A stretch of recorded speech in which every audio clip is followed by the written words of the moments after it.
Hello and welcome back to another episode of this week's watches, and today the drop might look kind of small, but there are 3 watches that are currently with the photographer, which we will discuss in today's video. So there will still be timestamps and everything in the description to skip to those.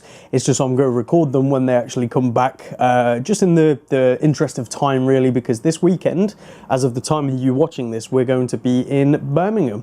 There is a watch and clock show. I haven't been before. I don't know if it's going to be any good, so I am going as a buyer. I don't have a table there. I'm not going to be displaying, but it's going to be interesting to go and see what it's all about. So that's where I'll be as of the time of you watching this video. And as always, I want to say a huge thank you to every single one of you for all your support. It is just getting crazy and crazy. I know I say it every single week, but I really mean it.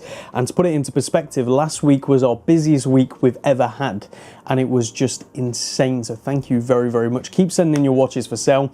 As always, if you do have a watch you'd like to sell, go to kibblewatches.co.uk. At the top there's a button which says sell. Super simple. Fill out the form and we will get back to you as soon as possible, usually within 24 to 48 hours. And I just want to thank you all for your patience over the weekend, the last weekend just gone, because I was away on a little break. We were camping. It was interesting. I don't know if I'll be rushing to do it again very soon. And the weather was terrible and then boiling hot for about 3 hours, which gave me the most severe sunburn I've had in a long time, which just makes no sense, but there you go. And I also want to apologize if I'm a little bit slower with replies and sort of just instant messages, how I always do, over the next coming weeks. And the reason being, I'm looking and planning something big. I can't really divulge any more than that because I have absolutely no idea if it's all going to work out, but it would be a huge jump for Kibble Watches as a company and also just as a brand and where we stand within the watch world. So that could be very exciting, and you can probably see I'm already thinking and working everything out. So it'll be really interesting to see if all that works. But anyway, regardless, before we dive into the watches on the table, let's have a look at what's on wrist. So whilst I was on a little break, I can't help but go into watch shops. You guys and girls know exactly what it's like, no doubt. But I saw this really cool Seiko Presage. I just fell in love with it, loved the design, and just thought it was such a cracking watch for the money.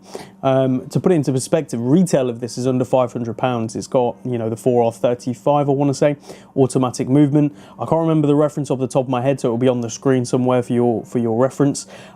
Really striking blue, really lovely details. A pretty good bracelet. The clasp is terrible, as always with Seiko, but I just felt like the offering on the table for the money is so good.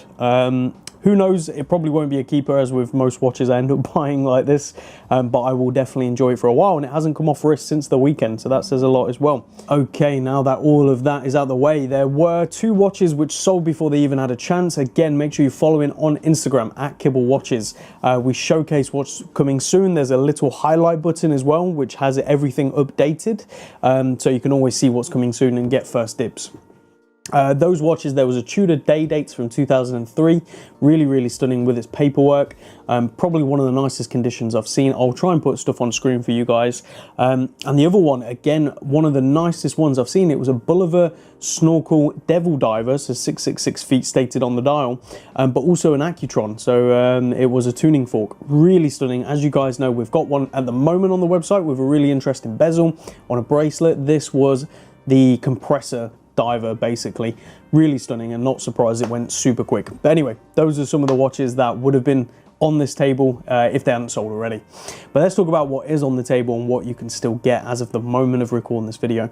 We're gonna have to start with the incredible 1975 Omega Speedmaster. Okay, we are starting with a very special watch, and as always, one I wish I could keep, and this is a stunning Omega Speedmaster from 1975. The reference of this one is 145022.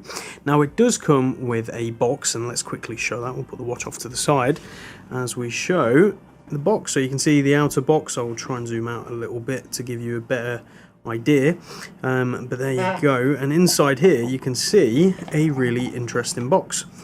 See the design, very much Bakelite of that sort of period. And inside here you have an original Omega bracelet with a swing tag which has stated $260. Wouldn't that be nice? But there you go. So it comes with the box, which is really cool to have. And it also comes with an extract of the archive from when they were actually this big piece of paper with the nice little carrying case really that it comes with, because now they're just a folded slip of paper, which is really sad to see. But there you go, you can see the caliber inside is the 861. You can see the bracelet reference, and you can see it's on a bracelet right now. This is a new purchase from Omega for the vintage bracelet, which we have a receipt for from Omega as well. This bracelet was over £300 on its own, so you're getting a lot of watch and a lot of value with this. You can see the movement number, the reference right there, and the production September 25th 1975, and it was delivered to Ecuador. So quite interesting that you've got all that information also with the watch. But back to the important part, which is of course the watch. You can see here really gorgeous, beautiful, even patina, all original, and the bezel has almost gone this really interesting blue. As you can see, when you catch certain lights, it really shows how that bezel has patinaed over time. And I think that's the interesting thing about Speedmasters. Whilst they all, quote, look the same, there's definitely little nuances that develop over time and over age, especially with the type fonts and the serifs and the way they do everything. It's just really interesting to see. You'll have to forgive me if the camera isn't as focused as usual. I think it's just due to the light. I'm struggling a bit for light here. Okay, fingers crossed that's a little bit better, but there you go. You can see the case. It's definitely been polished over the years, but it's not been overly done, and it is in very nice condition. You can see the case back as well, which is obviously stating the moon watch connection, the first Omega in space, first watch in space, because it's from 1975, and obviously the moon landing was in 1969. But really interesting, September 1975. Let's put it on wrist and talk dimensions. And here it is on my 6 3/4 inch wrist. Really nice. I love the full size Speedmaster at 42mm by 47.5mm, right under that 50mm lug to lug. I always go on about 14mm thick and 20mm lugs, endless options. It sort of wears thinner than the normal Speedmaster. The reason for this, I'm not too sure, but it definitely feels like it's thinner, and it makes it wear that little bit smaller than a modern day Speedmaster. But either way, you've definitely got the core DNA there, and it's just absolutely stunning. And to put it into perspective, all of this is under £5,000, which I think is a stupendous deal. So go check it out on the website. From one chrono to another, and a very different, we're going to have a look at the ChronOirs with its little booklet as well. Next up is a really gorgeous and interesting 1970s Oris style ChronOirs. So for those of you that obviously know your modern watches, you will know the ChronOirs probably pretty well. You'll have seen the modern ChronOirs and what it looks like and everything like that. But this is what it's based on. And the ChronOirs, with the word chrono inside the name, was a single pusher 1 minute chronograph. So just like the Omega Chronostop and the Seiko as well, that's very similar. A 1 minute chronograph. Not the most useful chronograph in the world, to be honest. It's pretty useless, but an interesting feature nonetheless. So you can obviously keep it running as a continuous seconds. You can actually stop this one rather than an instant flyback like the Omega is, which is good because you can actually time stuff and then you reset it like so. Really interesting, lovely original dial on this. You can see you've got that striking orange hand, and you can see you've got 3 crowns. So the top pusher is all for the chrono. The bottom one is all for winding the watch and setting the time, and this middle one you can see is for that inner rotating bezel. Really interesting to see that on a watch like this. Interestingly, this watch comes with its Oris bracelet, as you can see, which is really nice. These watches are chrome, they are not steel, so that's something to keep in mind, and that's why this is such a good value for someone who wants this kind of watch. You can see we've also got a Oris instruction manual for this watch, which is kind of cool. There's no paperwork other than this with it, but it's cool to have this nonetheless. You can see in different languages. Just really interesting and nice to have with the watch. So as I said, this watch is circa 1970s. You're unable to get an exact date, unfortunately, but inside is a manually wound Oris caliber 725. A very interesting movement made by Oris.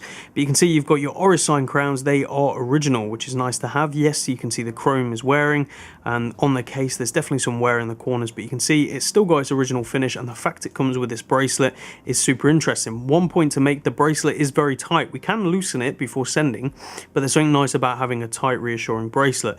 I'd recommend just using your top or jumper to get your nail underneath the bracelet to open it smoothly without any problem. Otherwise you might hurt your finger a little, but there you go. Let's show it on wrist and talk dimensions, because again, this watch is probably going to surprise you. And here we are on wrist, a really gorgeous watch at 38mm, so quite big for the era. 38mm by 41.5mm, definitely a torno shape.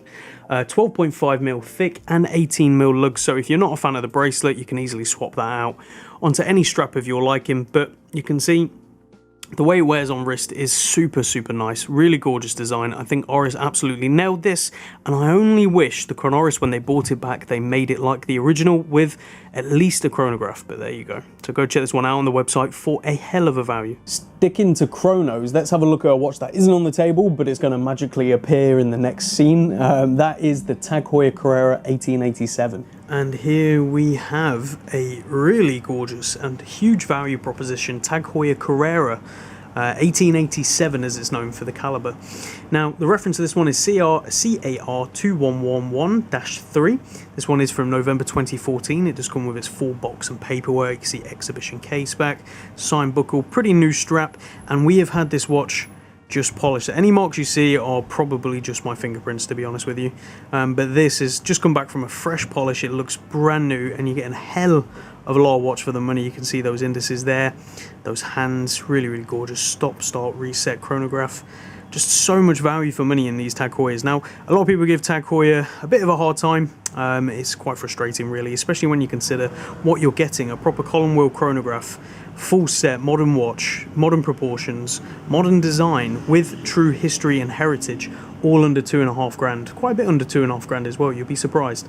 But anyway, let's show this one on wrist and talk dimensions. And here we go on my 6 3/4 inch wrist. You've got 40.5mm by 49mm lug to lug.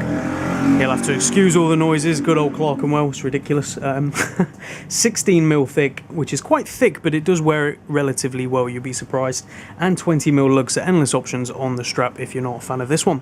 But go check it out on the website. And the final chrono on the table is a couple of chronos I didn't quite realise. We've got this really awesome Unimatic Soyuz.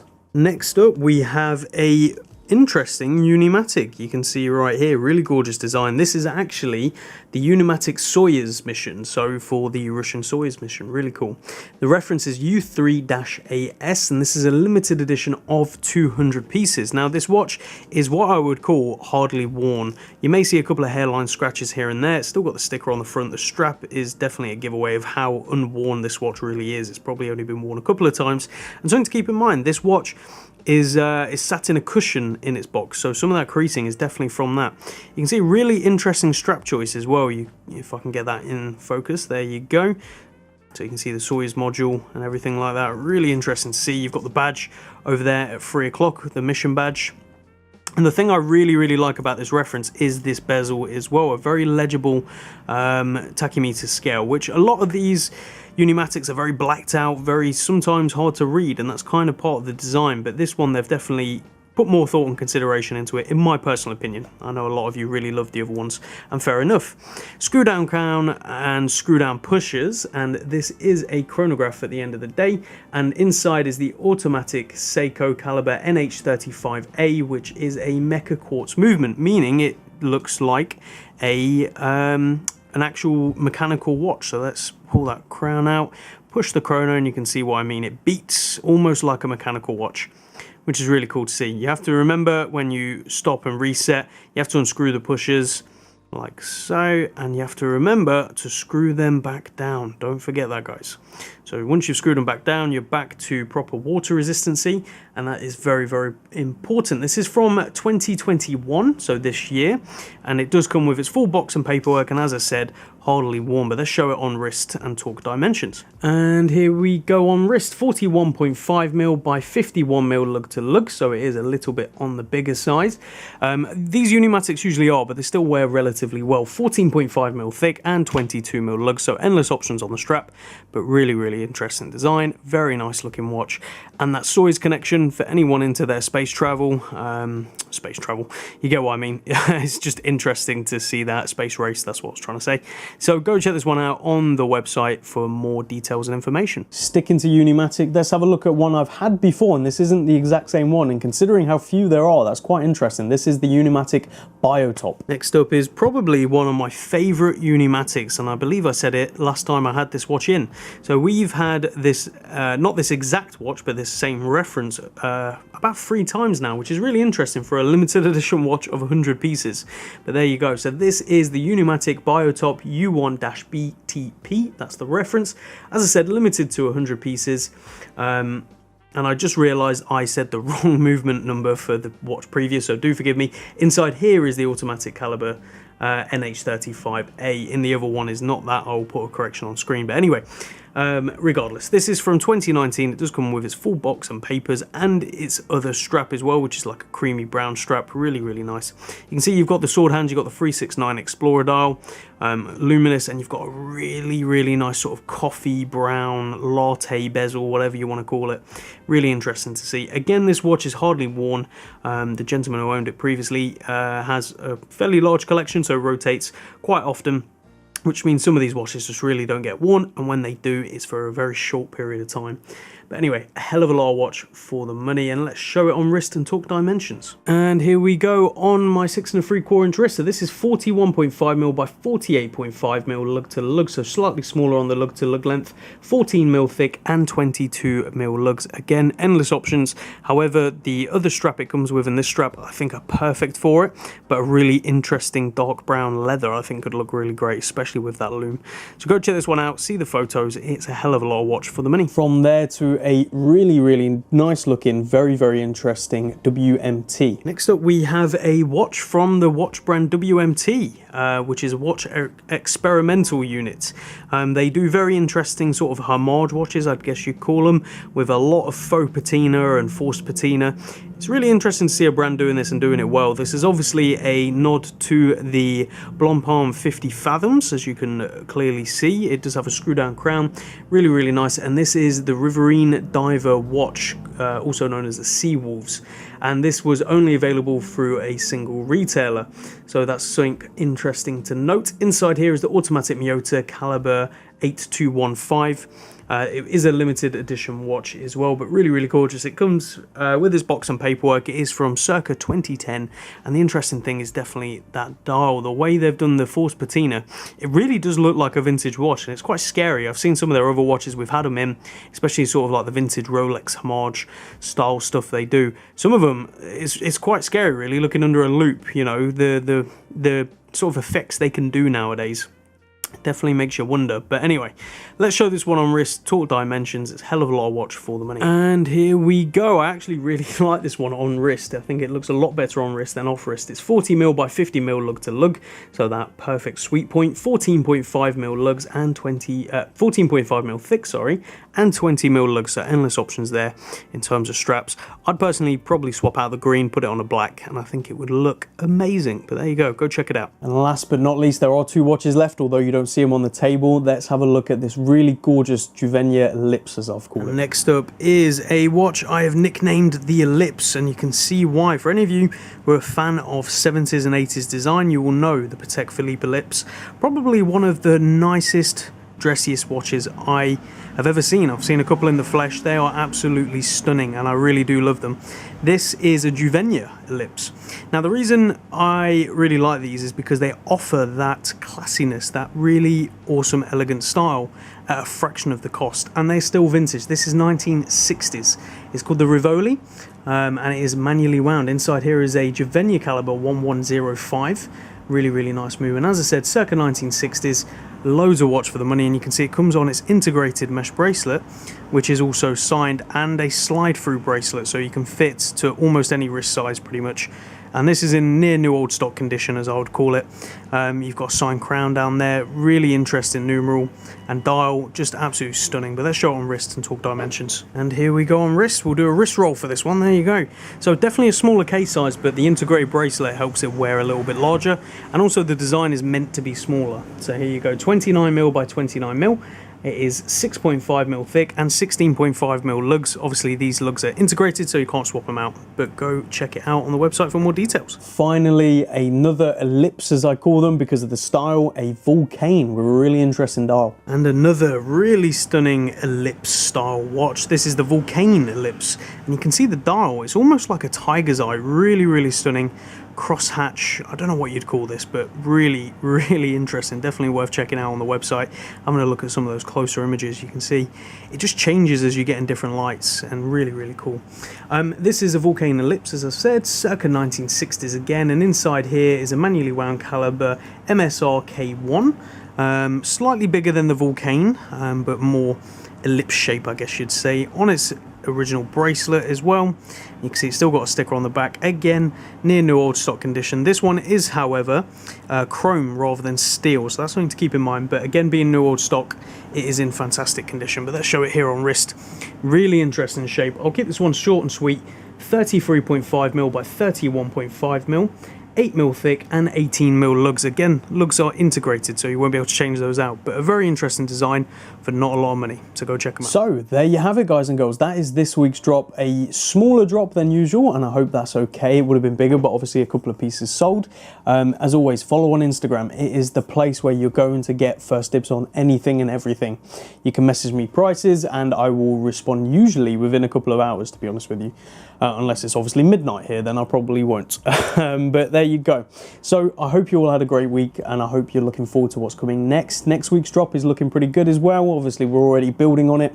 As always, make sure you contact us if you have a watch you'd like to sell.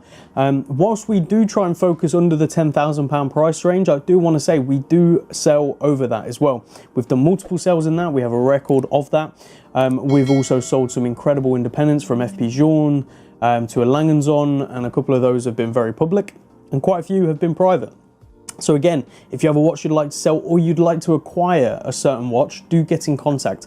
Even if it's out of the realm of what you think we do, we can probably get it for you and facilitate the sale. So hopefully that answers some of your questions, because I know a couple have been asking that. But there you have it. So thank you very much for watching this week's episode. I look forward to seeing you next time, and I look forward to hopefully building on the ideas I've got in my head for the next stages of Kibble watches. Thank you all very much, and take care.